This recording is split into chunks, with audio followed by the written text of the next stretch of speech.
Hey guys, Level Cap here, and welcome to another episode of This Week in Gaming. PUBG's first PC patch since the 1.0 launch is now live and fixes a major issue that has plagued the game since day one. Shooting through fences with holes now works from both sides.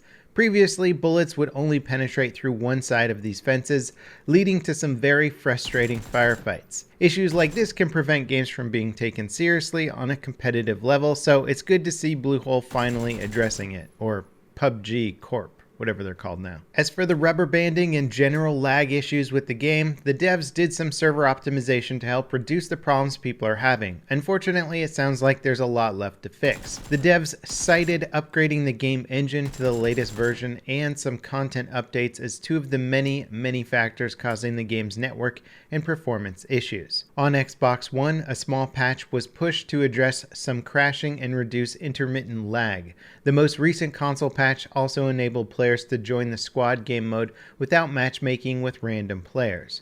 When it comes to cheating in PUBG, the game's anti-cheat client BattlEye has banned over 1.5 million accounts since launch. The craziest part is that 800,000 of those bans happened in the past 45 days. PUBG also broke more records, hitting 3 million concurrent players at a single time on Steam, basically making it the most played game at any single time since Steam's launch in 2003. Hopefully the devs can continue their war against cheats. The fact that they have banned 800,000 accounts in the past 45 days is encouraging, but it also makes you think about how many accounts they've probably missed. As being one of the most popular games in the world with a huge audience in China right now, many cheats are coming out of that country, and we'll see what the future holds for PUBG and their anti-cheat war.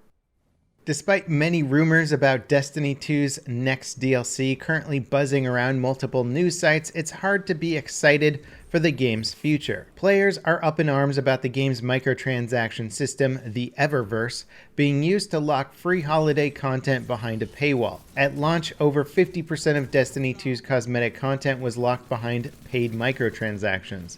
It's still possible to unlock that via gameplay, but there's a limit to how many unlocks you can earn per week. There are also incredibly rare drops that take multiple hours of grinding to get. Players have taken to Bungie's official forums for Destiny 2 and flooded them with "Remove Eververse" posts. So far, devs have said they're looking at changes for the Eververse and other community complaints, but won't be doing anything until the new year.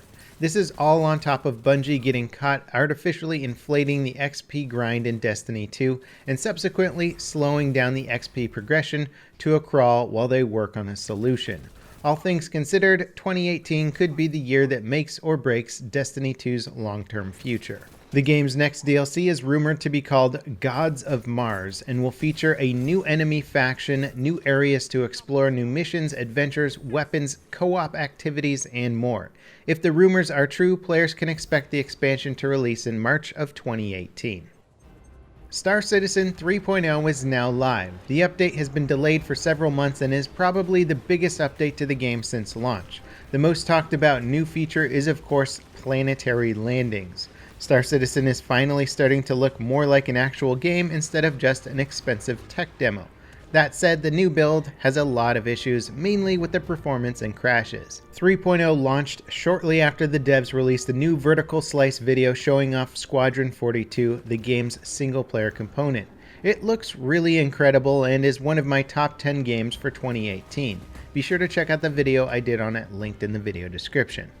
The old-school first-person shooter DUSK is entering Steam's Early Access program on January 11th. The game has been available for pre-order on Steam since August. Purchasing it currently unlocks 2 of the game's 3 full episodes. Dusk World, the game's multiplayer component, has been in closed beta testing and will be available to all players when the game enters early access. Dusk is a solid nostalgia trip for the old-school FPS and arena shooter fans, but is built to be a modern version of what made those classic games so much fun.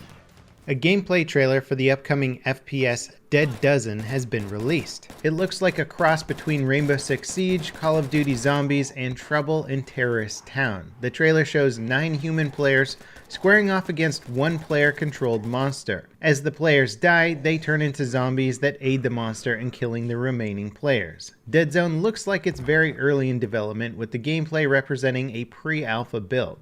so it's anyone's guess as to how it will improve. Generally, it looks like a pretty solid concept. Hopefully, it will deliver some solid gameplay as well. The Half-Life 3 fan game Project Borealis, which is based on the former lead Half-Life series writer Mark Laidlaw's vision of the third game, is finally starting to look like a reality. The devs behind the project showed off some of their progress, including concept art and work-in-progress 3D assets. Development is being done in the Unreal 4 engine, which is a pretty big upgrade from Half-Life 2's version of the Source engine. There's no word on when the game will be released, but it sounds like they're taking the project very seriously. In our final bit of news this week, Nintendo has reportedly delayed higher capacity game cartridges for the Switch to 2019. The current cartridges only give developers 32 gigabytes of storage to put their game on, meaning assets like textures, audio files, pre-rendered cutscenes, and much more need to either be compressed or cut entirely from the game to fit. The higher capacity cartridges will be 64 gigabytes in size, which is more than both the PS4 and Xbox One's Blu-ray disc support. That wraps it up for today's episode of This Week in Gaming. As always, I hope you guys enjoyed it, and I'll catch you next time. This is Level Cap, signing off.